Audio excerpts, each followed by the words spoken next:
একটা প্রশ্ন আসে এমনটা যে আমরা স্বপ্ন সম্পর্কে জানতে চাই। সাধারণ মানুষের দেখা স্বপ্নের কোনো গুরুত্ব আছে কিনা?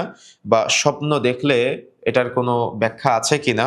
বা স্বপ্ন দেখলে আমাদের কোনো করণীয় আছে কিনা? স্বপ্ন বলতে আমরা ঘুমানোর পরে যে স্বপ্নটা দেখি, এটা নিয়ে অনেকের অনেক আগ্রহ আছে। যে আমরা ঘুমের মধ্যে অনেক সময় ভয়ংকর স্বপ্ন দেখি, অনেক সময় প্রশান্তির স্বপ্ন দেখি, অনেক সময় বিভিন্ন রকম দুনিয়াবি বিভিন্ন বিষয়কে কেন্দ্র করে আমরা স্বপ্ন দেখি। আসলে স্বপ্ন দেখার পরে আমাদের কোনো করণীয় আছে কিনা? বা আসলে মূলত এই স্বপ্নের সাধারণত সাধারণ মানুষের স্বপ্ন দেখার কোনো গুরুত্ব আছে কিনা? এটা নিয়ে অনেকের মধ্যে জল্পনা কল্পনা আছে। তো আমরা এভাবে বলতে পারি যে আবু হুরায়রা রাদিয়াল্লাহু তাআলা আনহু বলেছেন যে আবু হুরায়রা রাদিয়াল্লাহু তাআলা আনহু থেকে বর্ণিত রাসূলুল্লাহ সাল্লাল্লাহু আলাইহি সাল্লাম বলেছেন, মানুষের স্বপ্ন মূলত ৩ প্রকারের হয়ে থাকে। একটা হলো ভালো স্বপ্ন, একটা হলো দুঃখ দানকারী স্বপ্ন, আরেকটা হলো মনের মধ্যে অ উদ্ভূত যে কল্পনা সে করে এটার আলোকে স্বপ্ন। তার মানে আমরা ৩ টাকে এভাবে ব্যাখ্যা করতে পারি যে ভালো স্বপ্ন যা আল্লাহর পক্ষ থেকে হয়ে থাকে, যেটা ভালো স্বপ্ন অবশ্যই সেটা আল্লাহর পক্ষ থেকে হয়ে থাকে এবং এটা সুসংবাদ বহন করে। রাসূলুল্লাহ সাল্লাল্লাহু আলাইহি সাল্লাম যেভাবে বলেছেন যে আল্লাহর পক্ষ থেকে ভালো স্বপ্ন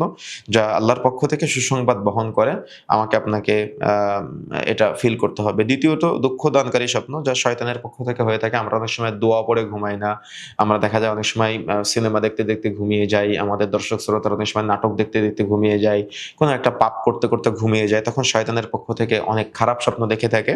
এটা মূলত শয়তানের পক্ষ থেকে হয়ে থাকে এবং তার হৃদয়ে অনেক দুঃখ দিয়ে থাকে।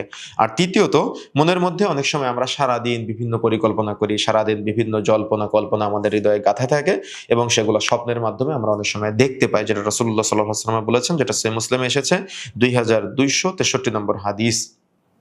রাসূলুল্লাহ সাল্লাল্লাহু আলাইহি সাল্লাম আরো বলেছেন যে, "যখন তোমরা কেউ ভালো স্বপ্ন দেখবে তখন তোমরা আলহামদুলিল্লাহ পড়বে।" অর্থাৎ তিরমিজির যে ২২৮০ নম্বর হাদিসে রাসূলুল্লাহ সাল্লাল্লাহু আলাইহি সাল্লাম বলেছেন এবং সহিহ বুখারীতেও এসেছে ৬৯৮৫ নম্বর হাদিস যে, "তোমরা যখন কোনো ভালো স্বপ্ন দেখবে, মনে করবে এটা রবের পক্ষ থেকে, আল্লাহর পক্ষ থেকে, তখন তোমরা অবশ্যই আলহামদুলিল্লাহ বলবে।"